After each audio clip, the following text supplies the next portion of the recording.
I for one think it's a good thing Dana is promoting Canelo Crawford. It's also pretty wild it's the same night as Noche, but being that Noche is no longer a pay-per-view, TKO is not asking too much of the consumer, right? Nick Khan has this philosophy he's been exercising for quite a while now, and by making Noche not a pay-per-view, you're making the content accessible to the average consumer, right? And they can opt to pay for the biggest fight of the century, Canelo Crawford. It's a big night in combat sports, no doubt about it. I really hope the Noche main event isn't Alexander Volkanovski and Yair Rodriguez. If it is, oh well. Would Volk be on a fight night? I don't know, maybe. Underneath Canelo and Crawford, certainly, why not? I don't think he'd have a problem with it. Whether it's gonna be Zuffa Boxing, TKO Boxing, Ultimate Boxing Championship, Zuffa Boxing sounds right to me. I don't know, has it officially been made that? I haven't seen that anywhere. But it seems like and feels like it's all green lights from here on out. And a big part of that is to thank to Nick Khan. This guy,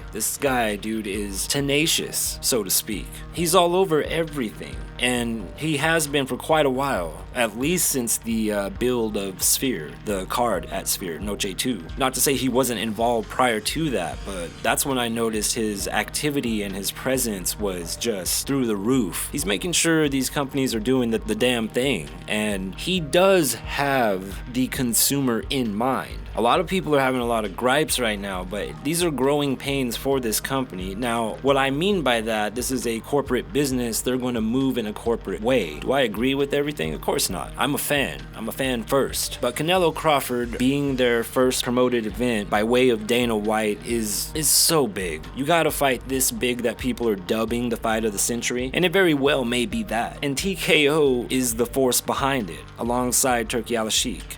Off!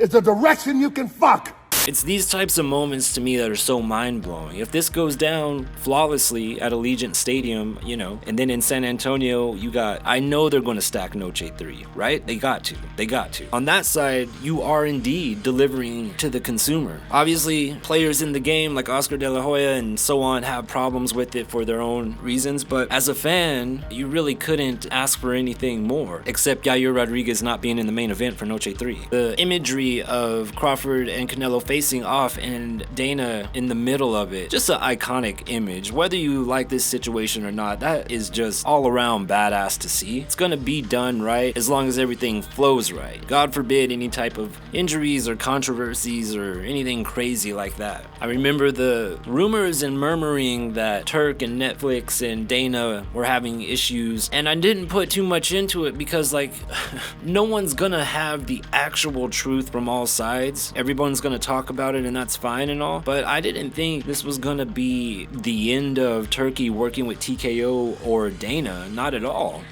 When I first heard that news, I actually thought like Dana was thinking, all right, I might not be able to do this alongside everything else I'm doing. But the dude does mean it when he says he wakes up ready to go to war, apparently. There's just too much money and too many big players involved for them to say, oh, fuck it, we're not gonna get along, it's over. Whatever the reason may have been, I have no inside information about it, and I don't want any inside information about it. I don't give a fuck. Are you gonna bring us the product or not? Again, this is either going to be the greatest success story for a business in history or the biggest downfall for one of the riskiest and craziest unheard of attempts in history. And I'm all here for it. I love it. I may have just cut this guy off in traffic. God damn it. What the fuck was that about, huh? What's up, you fat pig? What, you don't see where you're fucking going? I wasn't even driving. Don't shut the fuck up, you fucking piece of bacon! Why'd I get picked up? Damn it. What the fuck was that about, huh? What's up, you fat pig? What, you watch where you're fucking going? I wasn't even driving. Shut the fuck up, you fucking piece of bacon! Why did I get picked up? Damn it. Oh, what the fuck was that about, huh? What's up, you fat pig? What? What? You don't see where you're fucking going? I wasn't even driving. Well, shut the fuck up, you fucking piece of bacon! Why'd I get picked on? Now, what did I say about TKO going into Brazilian Jiu-Jitsu when I first opened this channel 2 years ago? Here we are, June 16th, it is going to start, and we will be covering it here, no doubt about it. So if you're a Jiu-Jitsu fan and you want to have more of a casual coverage of it and not so hardcore, giving you the breakdown, analytics, and science of it all, because I think too many people do that. Why do you guys want to hear me talk about it? It's going to be fun, and I actually can't wait. It's really cool. Mikey Musumeci is going to be one of the coaches. He is extremely charismatic, a fun guy to watch. He thinks about jiu-jitsu in a way that very, very, very few people do, and he has a good social media game, and he has good intentions and a good heart, so I actually am looking forward to that quite a bit. I do like the design of the mat. Very cool looking. It is circular indeed. Of course, we got the sponsorships in it. This is something to look forward to, in my opinion. I know on the other side of everything, the attempt to have everything under one umbrella is ruffling some feathers, and some people take objection to this, some people very seriously, and some people, you know, just like, I guess we'll wait and see. And I'm more like a I guess we'll wait and see type of guy. Truth of the matter is, this is gonna be pushed and promoted in a way no other jiu-jitsu promotion has been, because they got the money, the movement, the people, the stars, the experience to get this and send it to the moon. That's why it's gonna be fun to watch, in my opinion. Dana did say no Muay Thai, no kickboxing, and that's fine. I think that's enough, right? And in my opinion, also, a lot of people posted and noted about a few months ago when Mark Shapiro was talking about having less events on the road and more events at the Apex, for example. I mean, I think TKO wants Las Vegas to kind of be the hub, and honestly, hasn't it kind of